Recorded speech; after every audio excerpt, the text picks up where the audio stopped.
So it was a beautiful spring day in a suburban place in New York called Rochester.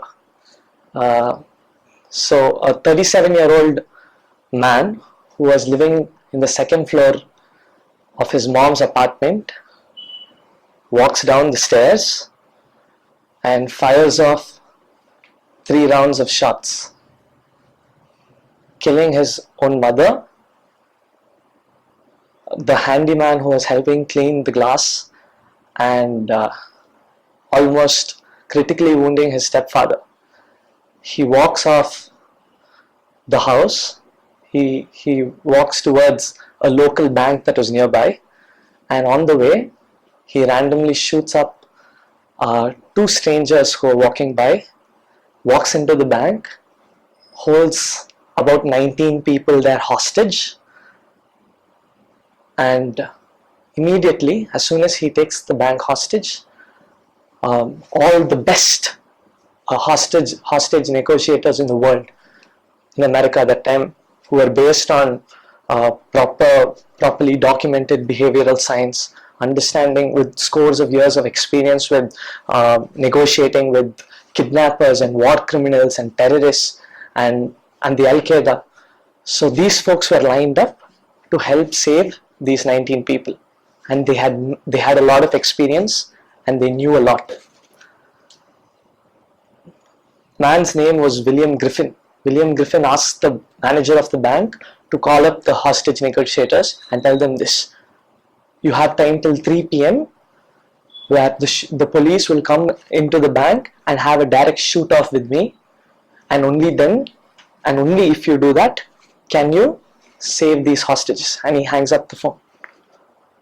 So these hostage negotiators, the FBI trained professionals, knew one thing very clearly. That was, those who took up banks always had a motive in mind. They wanted a helicopter, they wanted respect, they wanted a pathway to escape, they wanted a particular amount of money, and there's always a means by which you can negotiate with them. So they talk to him, they're trying to understand what he wants, they keep calling the bank, but then the bank teller, nobody is picking up the phone. And usually hostage takers love talking.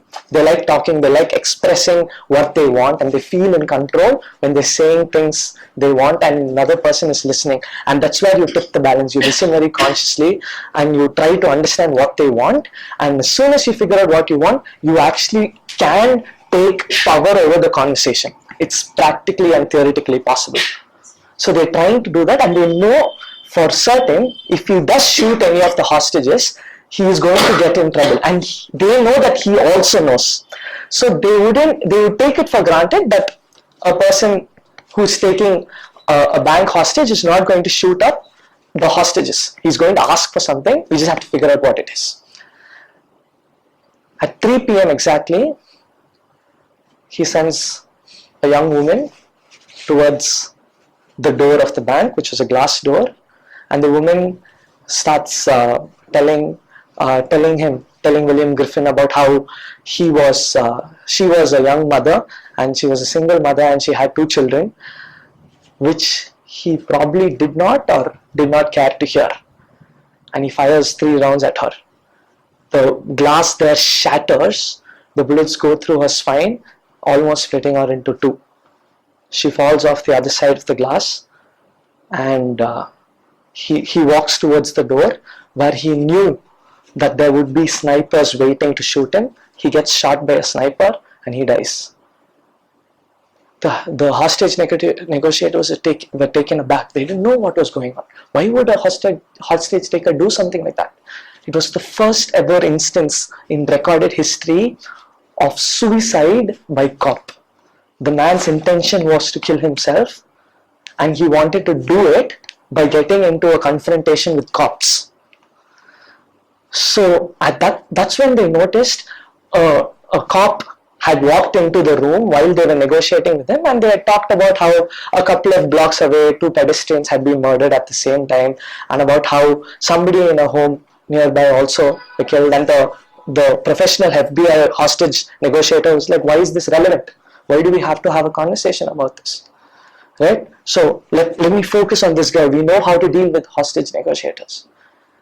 So they knew about two things. There are the known knowns, which is things you know about things you know, which is hostage negotiators want something.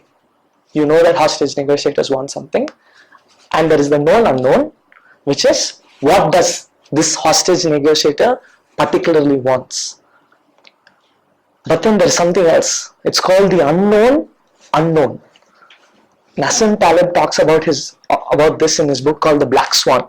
The reason it's called the Black Swan is because the Americans and the British believe that the most elegant creatures in the world, the beautiful, amazing, incredible, lovely, and admirable creatures, birds, were swans, and they were always white in color.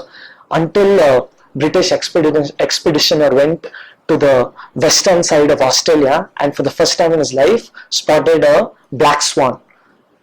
The black swan became a symbol, ironically, of something that we don't know about something we don't know about.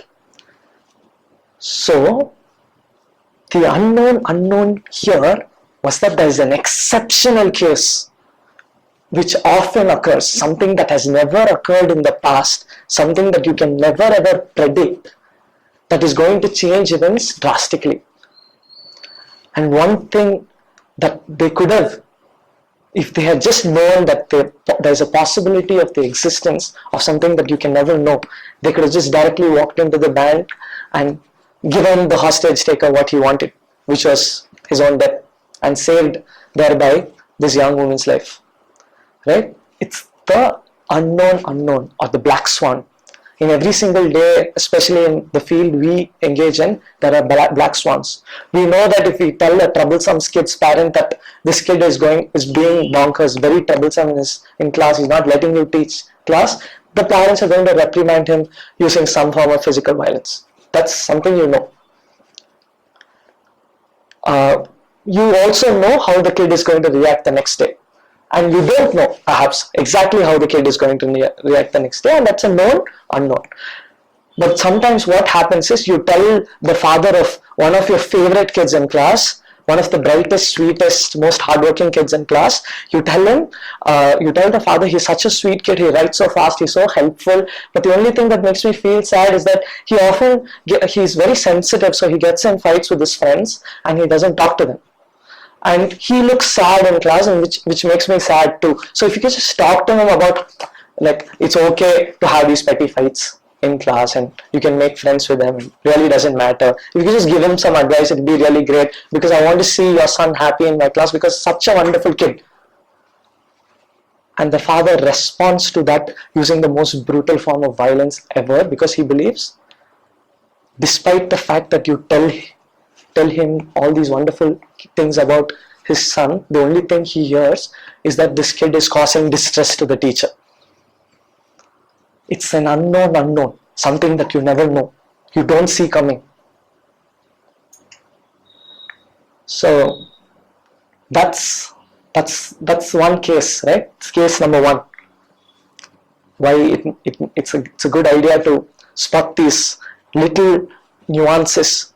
Try to figure out what the unknown here. Why is this kid getting in petty fights, and why are these petty fights creating such an extraordinary emotional influence on him? Now, on the brighter side, a few months ago, there was an interview of Stephen Colbert with Keanu Reeves, and they're talking about this movie John Wick. So Keanu Reeves is talking about all the great fight scenes that are happening, and he's talking about what and all he does, in how he fights on a horse, how he made friends with a couple of wild dogs and things like that. And Keanu Reeves has a history of being an internet darling, someone who's really loved and cared about, and people really, lots of people, he's famous on the internet, and lots of things he said is supposed to be very profound and cute. So Stephen Colbert randomly drops a philosophical bomb at him. He's like, so what do you think happens after we die? So Keanu Reeves takes the question very seriously, takes a moment, puts his hand on his thighs, takes a deep breath, looks directly into Stephen Colbert's eye and says, I think the people who love us will miss us. Keanu Reeves. So I was also very influenced and inspired by that answer. I was like, wow, that's something nobody really thinks about, and why is it that way? So the next day I went and asked the same question in my classroom, like, so guys, tell me, what do you think happens after you die? And so you usually, there are some kids who try to consciously be like, let's think of something cool, and like we become one with the universe, we become one part of the earth, and like save the gaga, bro, thanks. And there are some kids who are really funny, who like, Jesus will take your soul and put it in a pressure cooker. I was like, okay. And there's this one kid called Santosh Kumar. Santosh Kumar is this really interesting character because very invested, really cares about education. He's a good kid, but he can really frustrate you in the most creative of ways. Like, he'll sit in the last bench and he'll get bored of class and he'll transform into a Barota master. And he'll make imaginary Barotas, he'll make like sounds like water pouring on the thing, and then he'll like chop. He's imaginarily making Barotas and he'll like offer Barota. So I was like, one day, like, bro, what are you doing? It's a Barota. So that's different kind of guy, like Santosh Kumar. So Santosh Kumar, in the middle of his Barota making, I got this question. So he like carefully listened to the answer, he looked at me and he said the exact same thing as Keanu Reeves did. I was like, whoa, Santosh Kumar is not going to become an internet darling anytime soon. So thought about it, what's up with these two guys, right? And what I realized was both of them listened to what the question, which is not what do you think happens to you after you die, but what do you think happens after you die. So they really listened to the question, and it could bring out the best in them. A few hundred years ago, a philosopher by the name René Descartes made an argument saying that the cogito ergo sum, which means I think, therefore I am. The fact that you think is the proof of your existence, because if you're thinking, there is some thinking, and even if you're hallucinating, there is some hallucinating, and hence there has to be some form of existence for the existence of hallucinating. But my case is when the best out of the Barota Master 2 is brought out when you keenly listen, and hence listen, therefore you are. Thank you.